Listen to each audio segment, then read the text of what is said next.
no Notícias da Manhã. Jeremoabo FM. Pois bem, São João se indo, o pessoal descendo da festa agora, né? E aí, festa que se vai. Eu até nem vou comentar muito mais, porque hoje a gente tem, no Notícia da 106, aquele grande balanço do São João, né? Então, a gente vai se ater aqui a outras coisas. Até porque a vida gira e continua. E o nosso propósito nesse momento aqui de reflexão, né? Nesse momento de papo aberto, é fazer uma reflexão daquelas notícias que nos cercam e que às vezes a gente fica como uma múmia paralítica. Lembrei da múmia paralítica, né? Tem um quadro antigo de Agildo Ribeiro, né, que ele fazia na TV, e ele ia comentando assim algumas coisas, e do lado dele um mordomo em pé que não dizia nada, né? Batia um sininho e ele comentava ali diversos assuntos e tal, e o cara nada dizia. Até que ele se revoltava e dizia: você fica em pé como uma múmia paralítica, eu dizendo essas coisas todas e você nada. Então, nessa vida, a gente não pode ficar como uma múmia paralítica, entender cada fato, cada coisa que acontece, porque a grande tônica dessa vida é que a gente tem que agir localmente, é claro, aqui, né, no município, né, mas tem que pensar globalmente, ou seja, pensar nas coisas que acontecem no país, interpretá-las, e as coisas que acontecem no mundo geral. 2 fatos mobilizaram os jornais essa semana. O primeiro, a guerra do Irã lá com Israel, né, que agora deram uma trégua depois do mundo ter aquele temor. A gente ainda vai aguardar mais para comentar. E segundo, a votação do Congresso que impôs uma derrota ao governo Lula com relação à questão da subida do IOF. Claro que aqui, o que eu passo naquilo que eu acredito, é a minha, né, visão, é a minha posição, a minha análise. Você pode ter uma análise diferente e isso é que faz o mundo, inclusive, mais bonito. Cada um tem sua maneira de pensar e etc.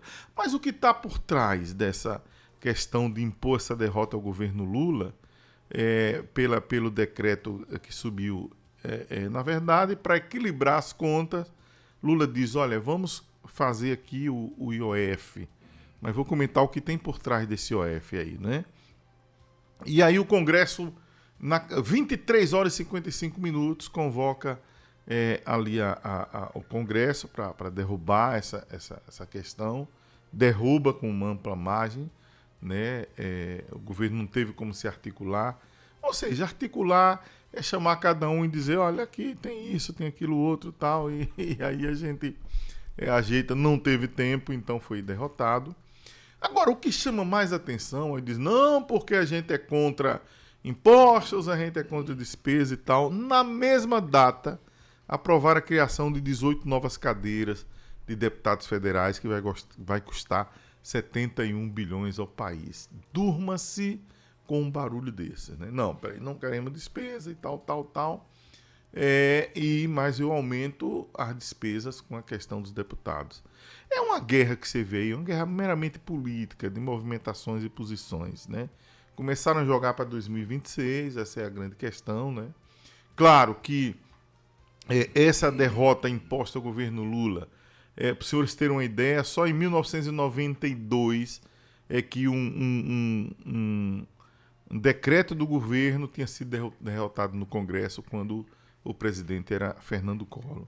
Claro que mostra uma fraqueza em determinado ângulo do governo Lula, né? Claro, né, nessa posição em que as pesquisas começam aí, não sei o que e tal. Então o deputado já se acha, deputado é assim, né?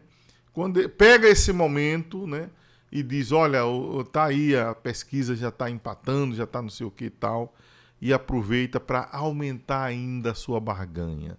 Na verdade, a gente vive um parlamentarismo ao inverso, né? Um parlamentarismo do Congresso. É hoje deputados e senadores que mandam em tudo. O que é que o que é que está por trás dessa questão do IOF? É claro que tem a subida de impostos, que a gente não pode concordar com mais imposto nesse país, concordo plenamente nesse ângulo, mas o ângulo principal por trás disso é que era uma busca do governo também de fazer uma justiça financeira com relação a quem ganha mais paga mais, quem ganha menos paga menos e tal.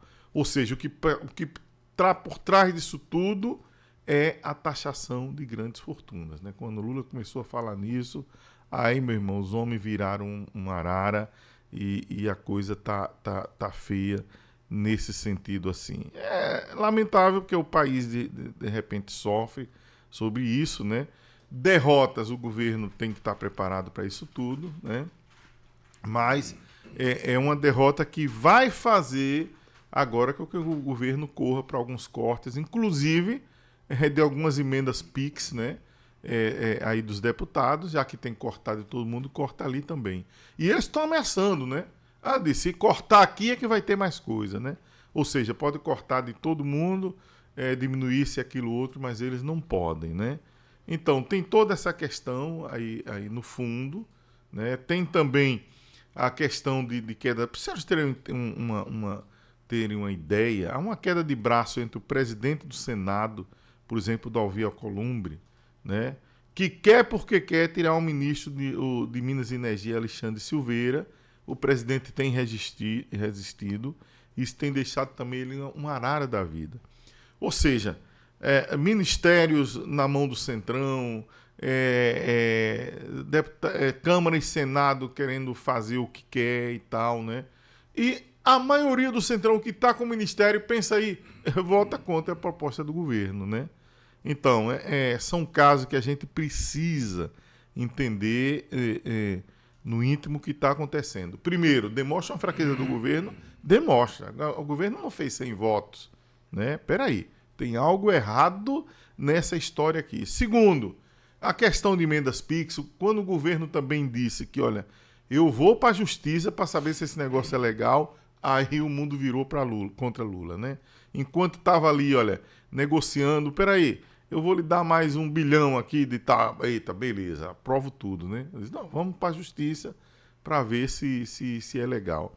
E outra coisa, o IOF agora, o ministro Haddad diz, olha, eu já tenho dados na mão de que é inconstitucional essa derrubada do decreto aí pelo Congresso. Então vamos para a justiça. Menino, foi um Deus nos acuda. Se for para a justiça, aí é que vai ser coisa. E aí é que vem coisas e tal. Eu lembro muito da questão Dilma, né? Dilma tentou encarar o Congresso de frente aí e terminou naquilo lá, naquele impeachment, né? Então é preciso que o governo Lula tenha uma clareza de tudo isso, né? Que saiba. Lula é muito experiente nessa questão dessas negociações, né? Derrotas podem acontecer, né? Agora, é preciso que se veja todo esse pano de fundo para ver o que acontece. Eu acho que no fundo é isso. O que ocorre por exemplo, o governo Lula tem um orçamento super apertado, até porque recebeu, né, do governo passado também vários acordos que estão também nesse governo onerando o orçamento, né? E é preciso buscar uma saída. Que saída é que tem para um negócio desse? Primeiro, aumentar impostos, né? Que também concordo que é possível que a gente evite a questão de impostos. Depois, cortar gastos, né? E aí, quando eu vou cortar gastos, eu tenho que ser geral, né? Mas uns querem aqui e outros não, né? Eu estava olhando, por exemplo, o Hugo Mota, né? O governo federal esse ano deu 17 milhões para uma prefeitura lá do pai dele, aí no norte, né? Que o pai dele é prefeito, né? Deu 17 milhões o cara, né? Ou seja, por que esses 17 milhões caiu ali? Já foi fruto de uma negociação anterior. Como agora a negociação não avançou muito, então tudo isso acontece. É um ponto de vista, você tem o seu, eu respeito, né? Mas esses são fatos. Contra fatos, a gente tem que realmente ter outro fato para contrapor.